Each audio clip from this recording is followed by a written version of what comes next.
The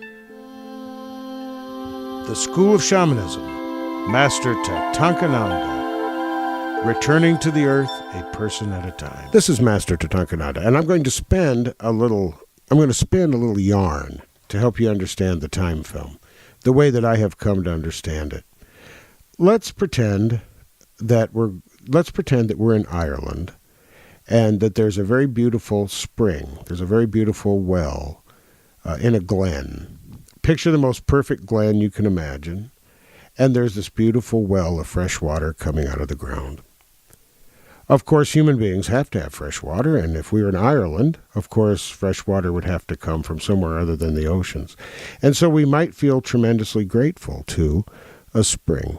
And so we go to the spring, we pull up water, the water's sweet, and we are grateful for the water being there. And so we expose the time film around the well with good feelings. Gee, I'm glad the well is here. I'm so glad this water is sweet.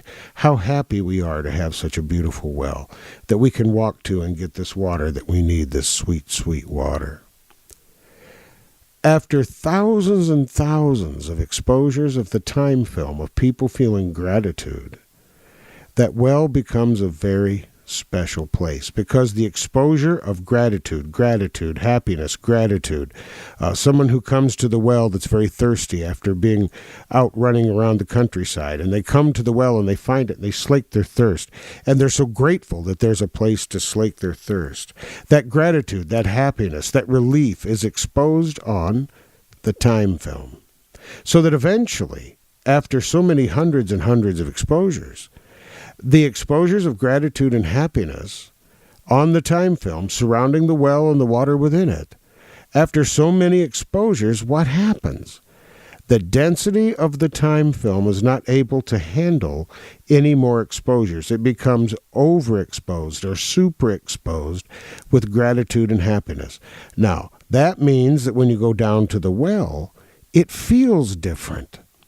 It will feel happy. It will feel joyous. You'll be glad to go down to the well, not just for the sake of the water, not just for the sake of getting something cool to drink, not just for the sake of that, but it becomes somewhere to sit. It becomes somewhere to meditate. It becomes somewhere you want to be, because it's a happy place. It's a happy place to be. It's a calm place. You can listen to the water. You can listen to the spring. You can watch other people come and get water from the well. The well is a constantly giving place. And when the energy of all that gratitude begins to manifest as its own entity, floating off the time film because of multiple exposures that pass up the density of the time film, people can palpably feel the happiness around that well, and it becomes a very peaceful, loving place. Over time, as people go to that well and are appreciative of it and receive from it, the time film overexposure, the extra energy that's left over after the time film's density is left behind, that energy can take on a life of its own. It's not life as we understand it, but it takes on a life of its own.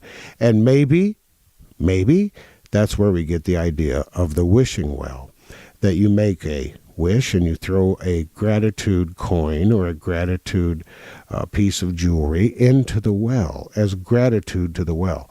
When you start affirming that and you start energetically being grateful to the well, to the point that you would speak to it, to the point that you would wish through it, the point that you would give it offerings, that feeds that energetic expression that's floating above the time film to the point that that energy can take on a life of its own. And so maybe as you're sitting by the well feeling grateful, you suddenly hear the music of beings that you can't see. Maybe you hear a voice from the well. Maybe you are given direction from the well.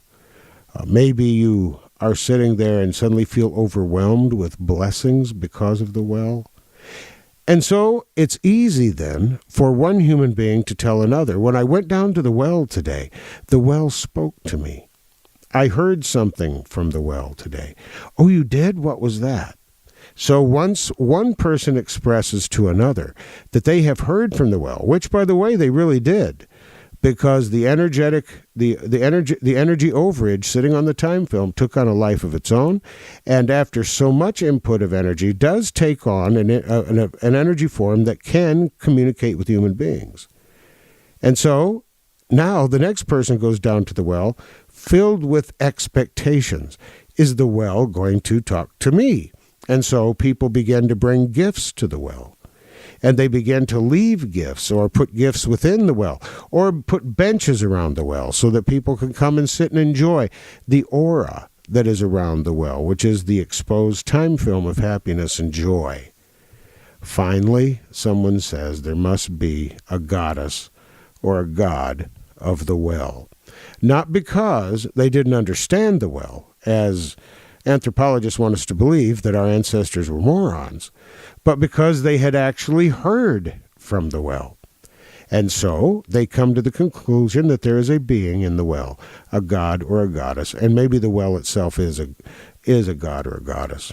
That deep, deep well that keeps giving fresh water out of the very heart of Mother Earth.